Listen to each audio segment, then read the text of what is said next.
Years, ito ang ambisyon natin. That our economy would be strong enough, that our quality of life here would be good enough, that the work that we provide would be decent enough, na yung mga nanay, yung mga ate, hindi na kailangan maging domestic helpers sa Kuwait, sa Jordan, sa Lebanon, at sa Saudi Arabia. At hindi na rin dapat pumupunta ng Syria. What's your take on that? It's banning of the extended. You cannot ban it eh. Kasi they will still live. It's the promise. It's the promise of, bakit pa sila umaalis despite all of the warnings na illegal recruiter yan o human trafficking yan. Bakit sila umaalis? Kasi tinitingnan nila pagising nila sa umaga yung mga bata walang makain. Makikita nila yung asawa nila, hirap na hirap makakip ng job. Diba? It's the promise of a better life. Yun ang kakompetensya mo. And unless you fulfill that promise, we will always have the same problem. Ang problema, hindi sexy mag-usapan eh. Diba? Wala namang artista nagsasabi, huwag tayo mag-labor only contracting. Kasi, diba, paano tayo magkaka-middle class kung ganyan ang patakaran, no? Mas maraming contractuals kaysa sa regulars. Hindi talaga napapag-usapan eh. Yun yung fear ko. Dahil hindi pinag-uusapan, dahil nga radikal, dahil nga komplikado, dahil nga madugo, yun yung isang lagi namin naririnig eh, sa aming sektor. Madugong pag-usapan yan. Huwag na lang. Diba? Pero paulit-ulit na eh, nakakaawa at saka nakakapagnako sa yung mismong bansa ba natin, isipin mo yung competitiveness ranking, una pa sa atin yung Trinidad and Tobago, isipin mo na nagpapadala tayo ng workers sa Sudan, isipin mo na, akala nung DFA, 6,000 na yung workers sa Syria, sa Damascus, Syria, napakahirap na bansa. Nung nagbukas yung embahada doon, naglabi kami para magkaroon ng embahada doon, nung nagbukas, 17,000 pala yung mga kababaihan na nandun. So, hindi natin alam. Hindi na natin alam kung nasan yung ating mga manggagawa. Paano magpamahugog na hindi natin alam? Paano magpamahugog na lahat sila matutulungan ng gobyerno? So, dapat yung mga workers din, alam nila yung pinapasok nila pag umaalis sila ng bansa.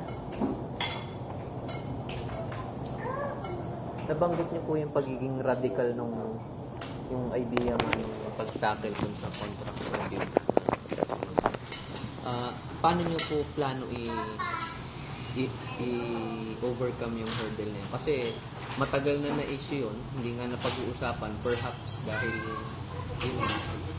medyo matigas yung dingding na kakalabanin. So, paano nyo po plano na i-overcome? Alam mo kaya importante yung Pangulo na iintindihan din at saka nasa tamang lugar yung post niya eh. Kasi isipin nyo, itong lahat ng gamit dito sa lamesa, alin dito yung Philippine made. Dati di ba nauso yung salita PX? Kasi pag imported, ilan lang yun, di ba?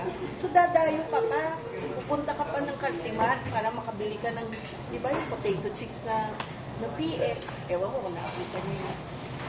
Pero ngayon, hanggang dito, gawa ba ito sa Pilipinas? Hindi.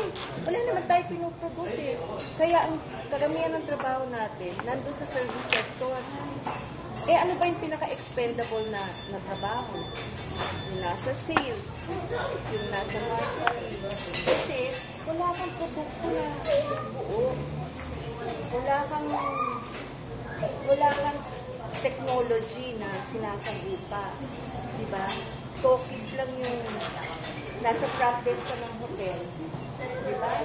Kuminsan, pag nabuntis na yung babae, tapos, syempre, pagtanda, parang stewardess sa Paldin yan eh. Naghahanap din lagi rin yung mga yan ng kaaya-aya. Diba? Pag service sector talaga, puro service sector talaga, wala kang home industries to speak of. Yun yung nangyayari sa atin. Consumption-driven yung economy natin eh. Wala tayong binibuild. Wala tayong sariling manufacturing base. Kaya, ano yung mga workers na pinapadala natin? Ganun din sa service sector din eh. Hotel and restaurant, katulong sa bahay. Siyempre, sa construction, nandun pa rin yun, yung mga engineers natin, nurses, Mga doktor, magiging nurse. teachers, yung pinapadala natin sa labas. Ang challenge kasi, mayabang tayo eh. Puro tayo zero tariff. Yung ASEAN, yung AFTA, meron na namang agreement na free trading of goods, no? Certain number of goods, no? Yung AFTA. Actually, hindi ko masyadong gusto kong himay-himayin yun eh. Pero nakakatakot din yun. Nung nagkaroon ng global financial meltdown, ang mensahe kasi rin nun, you have to look inward. You have to develop your own industries. You have to be more protective din of your own domestic industries, your own domestic sectors. Diba, nung bumagsak yung mga financial institutions sa US, tapos nagkaroon ng backlash sa mga migrant workers. Yung Malaysia, nag-stop hiring muna ng mga foreign maids. Sa Bulgaria, bumalik yung mga dating nag-migrate na, bumalik sa bansa nila. May certain manifestations sa migration, yung global financial crisis, na ibig sabihin, yung stability ng isang bansa, nakasalalay din sa stability ng kanyang mga industries. Kahit network na yung economy, you also have to strengthen your own domestic economy para makakompete ka dun sa network economy. Kung ang papadala mo lang puro mga tao na dahil sa kanilang skill set, tapos yung skill set nila hindi pa highly skilled, parang yung value added natin napakaliit, kaya hindi tayo competitive. Sabi nyo, dapat it's time na we start producing the bar in the Pilipinas. Anong industries kaya sa tingin nyo yung dapat tayo focus na, kaya natin? Parang nagiging big, pero yung agricultural sector, dapat talaga tulungan natin yung mga magsasaka.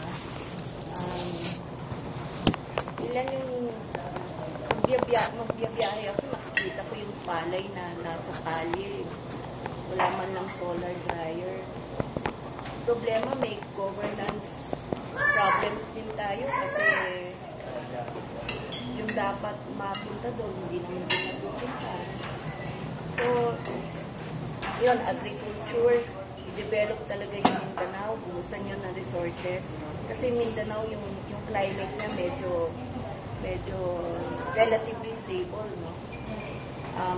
And fertile yung soil. Pangalawa, kahit yung dati meron tayong mga cottage industries eh. Di ba kapatid? Meron tayong mga homemade na jewelry, kahit yung mga kapis products natin, na ginagawa lang sa mga barangay, ano? Hindi dapat buhayin yun. Pero yung mindset din natin dapat baguhin. Na we should really make it a point na let's support our own products. Diba?